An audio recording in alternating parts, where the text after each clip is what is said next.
No, you can't tell that. Nedá sa to povedať z krvi. Nedá sa povedať, že koľko ten človek je oxidovaného a koľko je neoxidovaného. To sa týka strávy. A ve stravě, jakmile se ten cholesterol dostane do kontaktu se vzduchem, s kyslíkem, tak je oxidovaný. Takže jediný živočišný zdroj neoxidovaného cholesterolu je, pokud to dítě pije přímo od maminky z prsu, anebo případně můžete od krávy přímo z vemene a pak nebude ten cholesterol oxidovaný. Alebo ešte vajíčka uvarené na tvrdo. It's interesting, though, that with monkeys, it's very difficult to produce atherosclerosis with just pure cholesterol. You have to use oxidized cholesterol. Zaujímavé bolo, že keď opiciam dávali čistý cholesterol, tak nemali aterosklerózu. But even eggs, for example, the embryo of the chicken, it breathes through the shell. It can breathe through the shell and have oxidized cholesterol. Ale je zaujímavé, že dokonca aj vo vajíčkach, že teda to embryo dýchá cez tú škrupinku, takže už aj tam je trochu oxidovaného cholesterolu. But we've been tearing up the forest there in South America a lot just to grow food to feed animals. The land is too precious. If everybody ate meat like they did in the US, we could feed only 20% of the world's population. Áno, je tu taký tlak na to, že vlastne veľa tých dažďových pralesov v Južnej Amerike sa stráca, aby boli nakrmené zvieratá, ale keby všetky krajiny jedli ako Američania, tak by sme boli schopní nakrmiť len 20% ľudí na Zemeguli.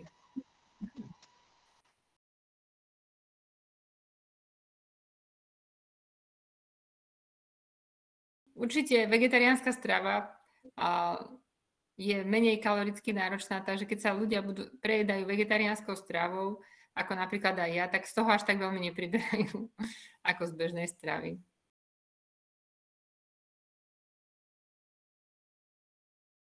Oh, had a lot of students. It must have been 140 or so. Bolo tam okolo 140 študentov. And they were very good questioners. They gave excellent questions. It helped me to go on with my talk. I could have gone a lot longer because they had such good questions. A mali vynikajúce otázky, takže sme rozprávali dlhšie, ako sme mali, lebo to boli také perfektné otázky. It was a small school, only about 200 students, and I talked with 140 of them, plus many of the faculty members. A bola to škola, ktorá mala okolo 200 študentov, ale okolo 140 detí bolo na prednáške a takisto aj veľa z učiteľského zboru. It was quite an unusual experience for them to have a 98-year-old professor lecturing to them, because they haven't had that very often. Tiež pre nich to bola taká nezvyčajná skúsenosť mať za prednášajúceho 98-ročného profesora. But the response was top rate. Je to u neho vysoko hodnotené. Now, one thing I'm surprised to find, I'm finding so many of these people are not smoking. That's good. A čo mňa veľmi prekvapilo, že väčšina týchto detí nefajčila, a to je perfektné. Because that's still the biggest health problem here in Slovakia. Pretože toto ja považujem za jeden z najväčších problémov, čo sa týka zdravia na Slovensku, fajčenie. But it looks like in this area at least, they don't have many smokers. But in Rosenberg, remember, we had a hard time there. Everybody was smoking and didn't want to stop. Zdá sa, že v tejto oblasti toľko mladých ľudí nefajčí. V Ružomberku to bolo horšie. Zdá sa, že tam všetci fajčili. But they don't do as well on the alcohol. Ale čo sa týka alkoholu, tak to je horšie. Now, Czech Republic is known as the nation that drinks the most beer of any country in the world. Čo sa týka Českej republiky, to je krajina, kde sa pije najviac piva na svete. And of course, my job was to try to persuade these students to take this information I gave to their parents and have their parents understand it. A mojou úlohou bolo vziať tie informácie, ktoré počuli, aby ich prezentovali rodičom, aby oni tomu rozumeli.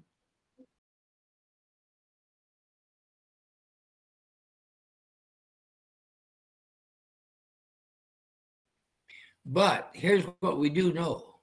Just eating meat once a week increases your risk of colon cancer 2.5-fold. To, čo možno ešte nevieme, je, že keď budete konzumovať mäso jedenkrát týždenne, to zvyšuje riziko rakoviny hrubého čreva 2,5-násobne.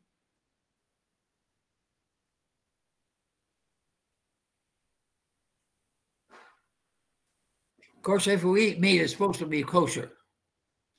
A ak teda chceme jesť mäso, tak by malo byť košer. Without the fat and the blood. A nemali by sme jesť tuk a krv z mäsa. We don't have enough kosher butchers anymore. Ale čo sa týka napríklad aj Židov, nemajú dostatok rezníkov, teda mesiarov, ktorí by vedeli zabíjať zvieratá tým košer spôsobom. So the rabbis are recommending to their people they should be vegetarians. Takže rabíni doporučujú aj Židom, aby sa stali, že bezpečnejšie je byť vegetariánmi. Ak môžem takú poznámku k tej strave, mäsitej a bezmäsitej. Ja som mala dieťa, ktoré bolo krmené niekoľko rokov takzvanou umelou výživou, ale ona bola vyrábaná všetko z rastlín. Ja som sa dívala na složenie a tam nebolo nič ako živočíšneho pôvodu. Bielkoviny boli z hrachu, potom to bolo proste z olejov. Takže aj keď vlastne tie nutričné sestry a tak ďalej neodporúčajú vegetariánsku stravu, ale prakticky tá akože najkvalitnejšia, čo vám podajú v nemocnici, tá enterálna alebo umelá výživa, je prakticky rastlinného pôvodu. Takže to bolo také zaujímavé zistenie pre mňa, že keď ešte jedol normálnu stravu, no tak sa tam so mnou vadili, že mu nedávam mäso, a keď už mal tú predpísanú lekármi, tak tam mäso nebolo vôbec. Takže také zaujímavé fakt.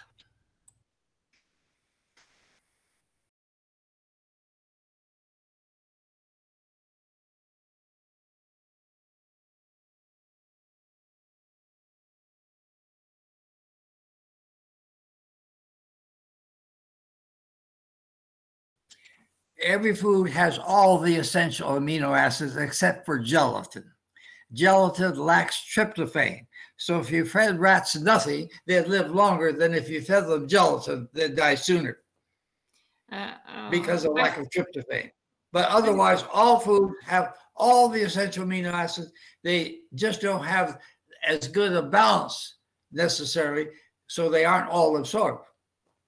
Takže keď vedci zobrali jednotlivé druhy potravín a krmili ich teda pokusné zvieratá, tak zistili, že všetky potraviny majú všetky aminokyseliny okrem želatíny, iba želatína nemá tryptofán, ale nemajú tú správnu vyváženosť, tak ako ste hovorili, že niektorých môže byť menej. So I had the question this morning, should we take amino acid supplements? Takže taká otázka bola, že či by sme mali brať proteínové doplnky. Harding did good studies and published in the literature. We're getting all the amino acids we need. That's not a problem. A Harding publikoval štúdie v literatúre, kde dokázal, že mať dostatok všetkých esenciálnych aminokyselín v bežnej strave nie je problém. Our problem is we're getting too much protein in the usual diet. Takže my máme skôr problém, že v našej bežnej strave jeme príliš veľa bielkovín. 15% of Americans have chronic kidney disease. 15% Američanov má už chronické zlyhávanie obličiek. 90% don't know it because the doctor hasn't diagnosed it until the blood urea, nitrogen, and creatinine goes up. A 90% z ľudí to zistí až vtedy, keď už majú vysoký kreatinín, úreu. But that doesn't go up to a late stage. A to už je vlastne jeden z posledných štádií. The kidney specialists say if we had a lower protein diet, we could decrease our kidney disease deaths by 32%.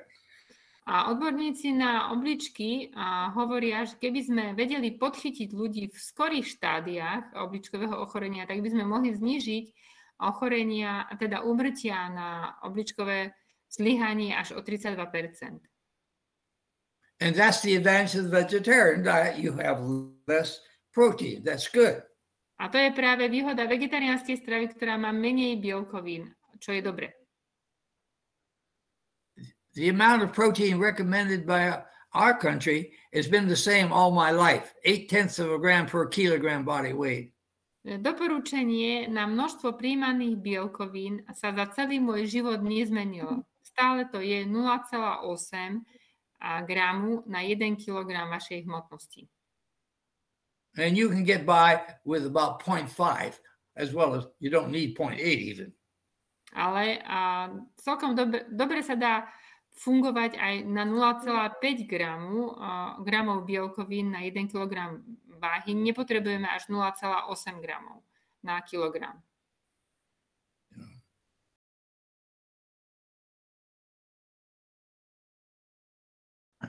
Well, it's pretty hard to get accepted in the pills. They can make it in the laboratory. Takže je ťažké získať vitamín B12, ak ich nejete z tabletiek a tie robia v laboratóriách. That's the only disadvantage I see of the total vegetarian diet. Toto je jediná nevýhoda vegánskej stravy. Total vegetarians need to know that they must take a B12 supplement. Vegáni musia vedieť, že potrebujú užívať B12, doplnky vitamínu B12. Our liver has enough B12 that if it were available, we could live for 21 years just on what's stored in the liver. Takže naša pečeň má zásoby vitamínu B12 a keby sme ju mali takú veľkú ako veľryba, tak by sme mohli žiť 21 rokov bez doplnkov. For pregnant women, they can't use the liver stores. They have to be consuming B12 for the baby to get its needed B12. A čo je zaujímavé, že u tehotných žien nevedia využiť zásoby B12 z pečenia, ale musia ich užívať vo forme doplnkov. But the English did studies years ago. Ale pred mnohými rokmi Angličania urobili štúdie. The people who became total vegetarians without any animal products. A tí, ktorí sa stali vegáni a nejedli žiadne živočíšne produkty. After 6 years, 1/3 of them still were not deficient in B12 in the blood. 1/3 z nich po 6 rokoch nemali nízke hladiny vitamínu B12, mali dobré hladiny. That shows that some B12 in the liver must be available. Takže to nám ukázalo, že v pečení máme zásoby vitamínu B12, ktoré vieme využiť.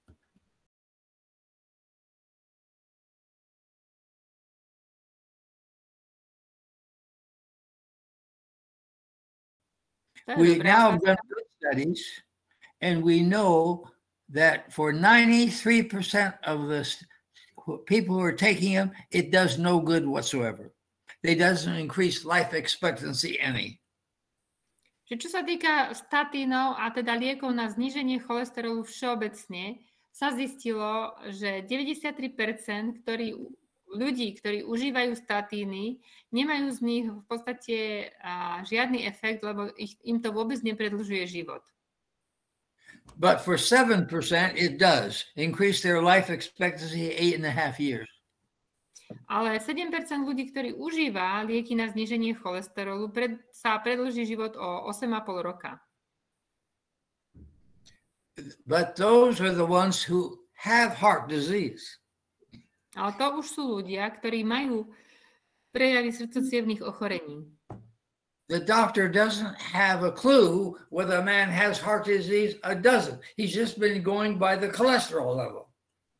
Ale lekári vlastne dávajú lieky na zníženie cholesterolu podľa hladiny cholesterolu v krvi nie podľa toho, či ľudia už majú alebo nemajú srdcocievne ochorenie. They can do tests that cost maybe $960 or so that could help the doctor decide better. But right now, no insurance company will pay for that. Nobody will pay for it. Government won't pay for it. So nobody's doing that test. Takže existuje test, ktorý by na srdci zistil, či už sú tam vlastne upchaté artérie alebo tie cievy, ale ten stojí okolo $900 a ani v Amerike ho nezaplatia zdravotné poisťovne ani vláda, takže nerobí sa štandardne predtým, ako sa predpíšu tieto lieky, takže ľudia nevedia, či by ich mali alebo nikto nevie, či by ich mali alebo nemali užívať. Now the World Cardiology Journal in 2015 said how we should deal with our patients on statins. Takže Svetový časopis kardiológie v roku 2015 riešil túto otázku a napísal, ako by mali lekári radiť svojim pacientom. They said we should tell them that we thought if we lowered everybody's blood cholesterol, we'd do away with heart disease. Napísali tam, že mysleli sme si, že keď všetkým sa zníži cholesterol, tak vtedy prestanú mať srdcocievne ochorenia. But that was an error. Ale bol to omyl. That was not correct. Nebolo to správne. We should tell them really what will benefit them. Mali by sme pacientom povedať, čo im skutočne pomôže. And that's lifestyle. A to je životný štýl. That gives 80% reduction, better than even what the statins did when they thought they worked. Pretože zdravý životný štýl zníži srdcocievne ochorenia až o 80%, čo je oveľa viac, ako to dokáže akýkoľvek liek. Remember, cardiovascular disease, heart attack and stroke is killing more people in our country and in your country than the next 5 leading causes of death combined. A pamätáte si, že infarkty a porážky zabíjajú viac ľudí, ako ich zomiera na ďalších 5 príčin, ktoré sú za nimi v poradí. Now that can be prevented, 80% be prevented by lifestyle, no medicines required. A tomuto všetkému sa dá zabrániť len životným štýlom, tým zdravým životným štýlom a na to netreba ani jeden liek. Now, a lot of the doctors don't know what I just told you, by the way. Ale je zaujímavé, že a mimochodom, že toto väčšina doktorov nevie. The patients are going to have to educate the doctors. Takže aj pacienti budú musieť edukovať lekárov. Tak ďakujeme za tieto ako úžasné vedomosti alebo zistenia a štúdium vedy, ktoré nám ukazuje, že naozaj stačia jednoduché rozhodnutia v puberte a môžu človeka ochrániť pred tým, aby teda nemusel veľa chodiť za lekármi a nemusel navštevovať veľa špecialistov. Ani sa nezdá, že by medicína mohla byť taká úplne, že jednoduchá. Že stačí zdravo žiť a naozaj sa to vyplatí.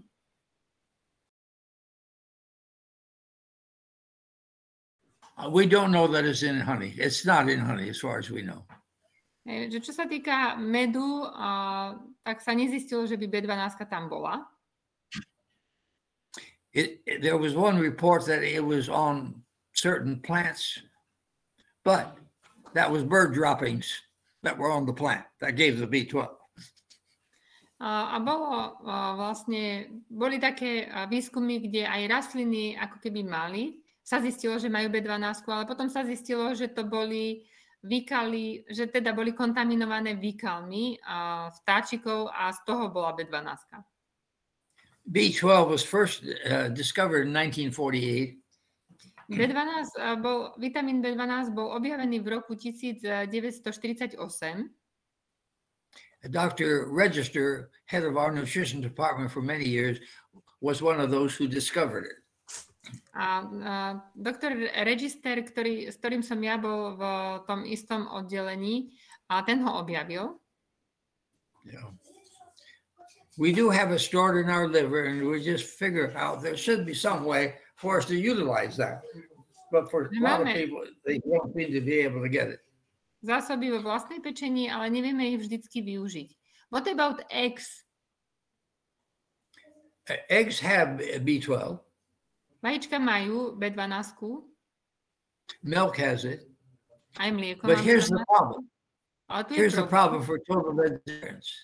Pre vegánov problém. If you take, say, B12, it has to be combined with intrinsic factor. You see, intrinsic factor is made in the stomach. It combines with B12 in the ileum.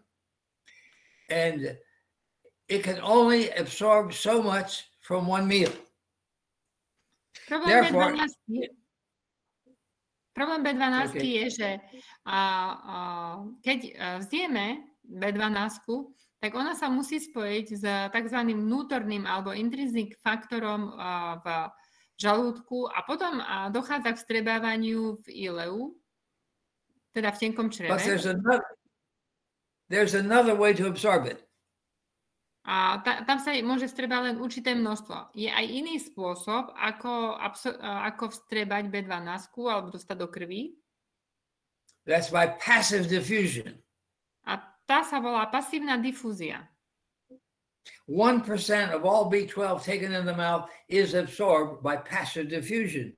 Takže keď budeme cmúľať tabletku B12, tak 1% sa nám bude pasívne vstrebávať. So if you take a tablet of vitamin B12 of 500 micrograms, you will absorb 5 micrograms. Takže keď budete cmúľať tabletku, ktorá obsahuje 500 mikrogramov, tak 5 mikrogramov z toho absorbujete. That's a better way to suggest that total vegetarians get their need B12 rather than from fortified foods. Takže je to lepší spôsob pre vegánov, ako získať dostatok B12 a nespoliehať sa na potraviny, ktoré sú obohatené o B12. When they fortify foods, they fortify it with so little and you could absorb so little. Pretože v potravinách, ktoré sú obohatené o B12, není tam B12 veľa a takisto môžeme absorbovať, teda vstrebať len malé množstvo. Now, another problem with total vegetarian diet, no milk or eggs, is calcium. Ďalší problém pri vegánskej strave je vápnik. We have millions of Americans taking calcium tablets. V Amerike máme milióny Američanov, ktorí užívajú tabletky vápnikové. It increases prostate cancer in men. A tieto zvyšujú rakovinu prostaty u mužov. It may increase heart attacks in women.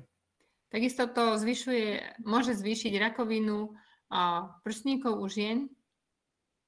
Because of the prostate cancer risk, I tell all men, if you're going to drink milk, don't drink more than 1 cup.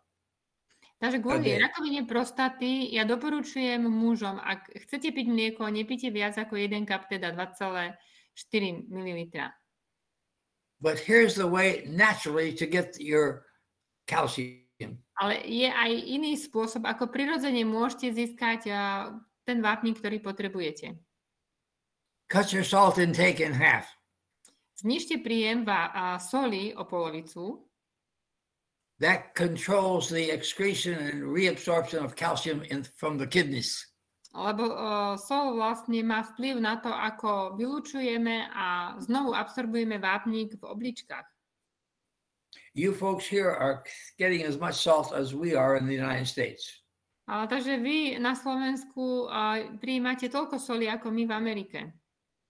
And if you cut your salt intake in half, you will be like taking a tablet of calcium of 900 milligrams. A keď znížime v našej strave príjem soli o polovicu, to je ako keby sme každý deň si dali 900 mg tabletku s vápnikom. The second thing you do is make sure your blood level of vitamin D is adequate. Ďalšia vec, ktorá pomáha, je mať dostatočnú hladinu vitamínu D. vitamin D, vitamin D controls the absorption of the calcium. Pretože vitamín D má vplyv na to, koľko vápnika sa vstrebe. If you have adequate D, you will absorb 2 or 3 times more calcium than if the vitamin D is low. Takže keď máme dostatočnú hladinu vápnika, vtedy absorbujeme 2 až 3 krát viac. Keď máme dostatočnú hladinu vitamínu D, vtedy absorbujeme 2 až 3 krát viac vápnika, ako keď máme nízku hladinu vitamínu D. The third thing to do is make sure you count the calcium only in food that don't have a lot of oxalate and phytate, because the oxalate and phytate form insoluble salts with calcium, so you can't absorb it. A ďalej je dôležitá vec, aby naše zdroje vápnika nemali oxaláty a fitáty, pretože tieto vytvoria chemickú zlúčeninu s vápnikom, ktorá je nevstrebateľná. So these are natural things you can do to get all the calcium you need.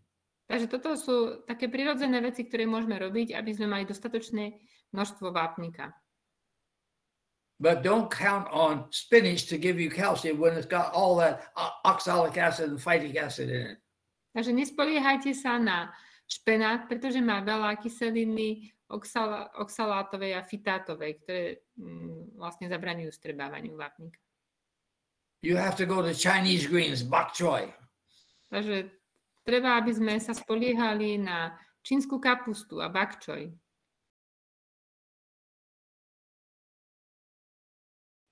It's different. It's different. It may be better because it's different. A je to dobré, že je rozdielna. It doesn't have the amino acids in the same balance, so you don't absorb as much. Nemá to... And that may be good because we're getting too much protein, too much kidney disease. A tým, že je iný pomer bielkovín v rastlinných bielkovinách, tak ich možno toľko nevstrebeme, ale to je dobré, pretože my máme choroby z prebytku bielkovín, ako sú napríklad ochorenia obličiek. Takže by som to zhrnula, že čo sa týka príjmu alebo kvality pre organizmus, sú rastlinné bielkoviny dostatočne adekvátne, ale v dnešnej dobe nadbytku bielkovín sú výhodné v tom, že nezaťažujú tak ten organizmus. Takisto ja to vidím aj na deťoch, že deti, ktoré sú viac na rastlinných bielkovinách, rastú spočiatku pomalšie, ale majú neskôr pubertu, lebo v rastlinných bielkovinách nie sú hormóny. Takže oni vlastne narastú vyššie, sú v konečnom dôsledku vyššie, pretože deti na bielkovinách, ktoré prinášajú aj hormóny, viete, že v dnešnej dobe majú vlastne pubertu veľmi skoro, dievčatka už v 9, 10, 11 rokoch, ale vlastne puberta zastaví rast kosti, to je zaujímavé. Takže najlepšie to vidno na našich rómskych spoluobčanoch, že tí sú teraz silnejší, ako zvykli byť, ale sú aj nižší. Lebo tým, že tie deti jedia veľa živočíšnych vecí, ich rast sa zastavuje ešte skôr ako u ich rodičov. Čiže vlastne, bohužiaľ, živočíšne bielkoviny spôsobujú, že deti najskôr vyzerajú veľké, ale ako dospelí sú nižší a obeznejší.